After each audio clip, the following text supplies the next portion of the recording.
I'm going to share with you a couple different strategies that you can use to determine how much you need to save to be able to never work again, to be financially independent like me. And that's why I am still in my pajamas at 10 a.m. on a Monday. No matter how old you are, no matter how much money you have in savings, even if you're starting from zero, it's so good. Okay, so the first strategy that you are going to use to determine how much money you need to save to be able to retire is using the 4% rule. You are going to take your annual spend, or how much money you spend every year, and then multiply that by 25. Pro tip, this might actually be a lot less than you think it is, because a lot of times we spend a lot of money to earn a paycheck, right? You spend money on gas to go to work and clothes to work. So when you no longer have to work, the amount of money you need might actually go down. Like maybe you could even move further away from the city or to somewhere else that has cheaper housing or a cheaper cost of life. So figure out whatever this number looks like to you in your dream retirement and then multiply that by 25. So let's say you're like, hey, I need to spend $40,000 a year to sustain a lifestyle that I'm happy with. Then you take that $40,000, multiply it by 25, and that is $1 million that you would need invested in the stock market. This would provide you with $40,000 a year in income without risk of ever running out of money.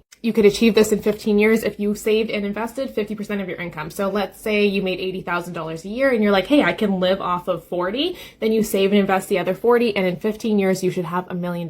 Now you could achieve financial independence sooner by integrating some alternative investments into your portfolio, or just like the investments that you actually own. So like, for example, theoretically, you could invest $400,000 into a MIC that provided you with a 10% annual return. That would give you $40,000 a year. So instead of needing to build up that $1 million portfolio, you could do the same thing with $400,000. Or let's say you had 6 rental properties that each provided you with $500 a month in cash flow after all expenses, then same thing. Now, I would never recommend these last 2 plans because it doesn't account for inflation and you have no diversification in your portfolio. This is just to show you that by utilizing different investments, you can actually reach financial independence or retirement sooner, or with less money.